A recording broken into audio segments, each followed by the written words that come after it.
It is me, Dante Monier. This actually is a mistake on the screen. It will just be me doing this presentation, but I haven't had a chance to fix it. When we think about social climate and the media coverage around it, the camera is always important. It's the most important thing in terms of what we deal with in our day-to-day lives today, but it's not uncommon and it has been part of America's history for quite some time. When you think about the Great Depression or World War I or World War II or any of that stuff. The camera and media coverage around it has been pivotal in archiving our history. The four-step plan towards photojournalism, right? Number one, college degree. Number two, archive your work. Number three, work at an established publication. And number four, choose a focus. What is photojournalism? If you ask Merriam-Webster, journalism in which written copy is subordinate to pictorial, usually photographic presentation of news stories or in which a high proportion of pictorial presentation is used. If you're asking me, it's just truth through images, like this picture of Donald Trump looking down on a Mexican girl that was separated from her parents at the border. E. Jason Wambsgans is going to be my mold or my role model when thinking about this. He works at Chicago Tribune, and he recently won a Pulitzer Prize in 2017. So obviously he's real close to my own situations. He followed my four-step plan, surprisingly enough. Central Michigan University for college, archived his work. We aren't able to see it right now, but I will show you examples of other photojournalists' work that are just as successful. In 2002, he became employed at the Chicago Tribune, and then Wambsgans chooses to focus on Chicago and Chicago issues that later led to his Pulitzer Prize win. But it is a competitive field, and he's not immune to it.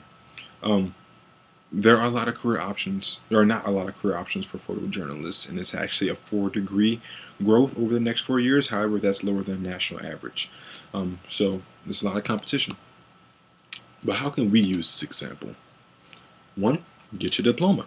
There's an asterisk because while it's not necessary, pivotal, mandatory that you get a degree, it does help your chances.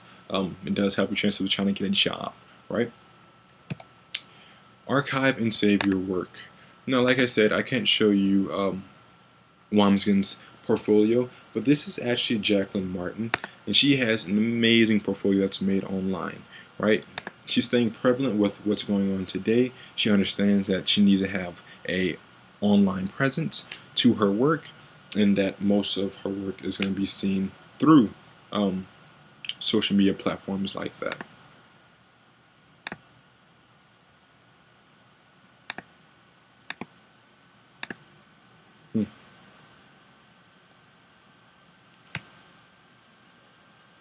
Maybe we can come back to it later.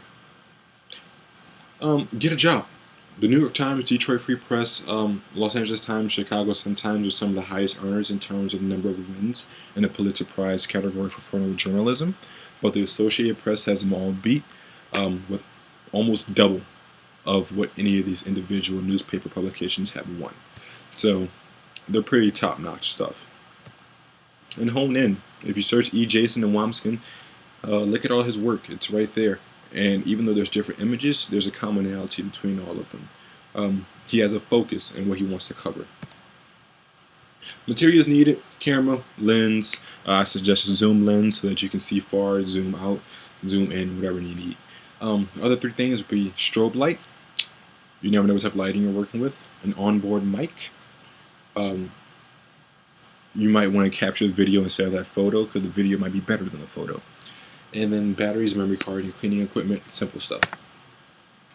Portfolio, according to the International Academy of Design and Technology, an amazing program, they recommend that you have environmental portraits, spot news, future news, sports, still life, and the mystery 7th. I know this doesn't count as 6, but with sports they had into 2 categories, so I just made it into 1. But the mystery 7th, something uncommon. Right? Just like this part of the presentation, because you have not seen anyone else do that for a presentation. Application process.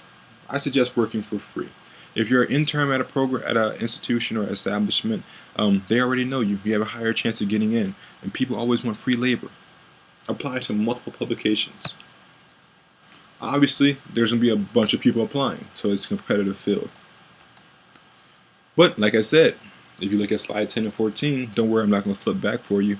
It's the portfolio and archiving your work. That's where the real meat comes from. That's where your real success can come from.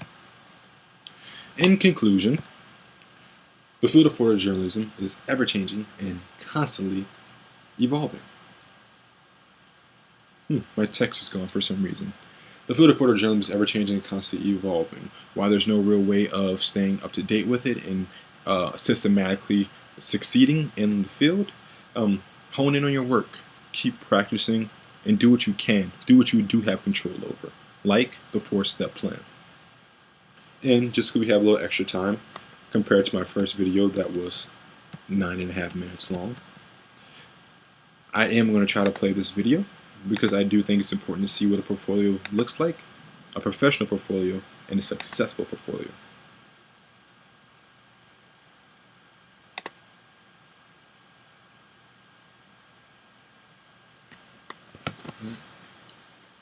And if it doesn't play in 5 seconds,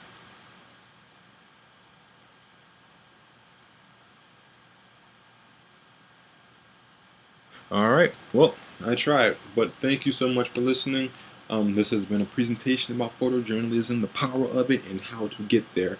I hope you were able to take something from it, and thank you.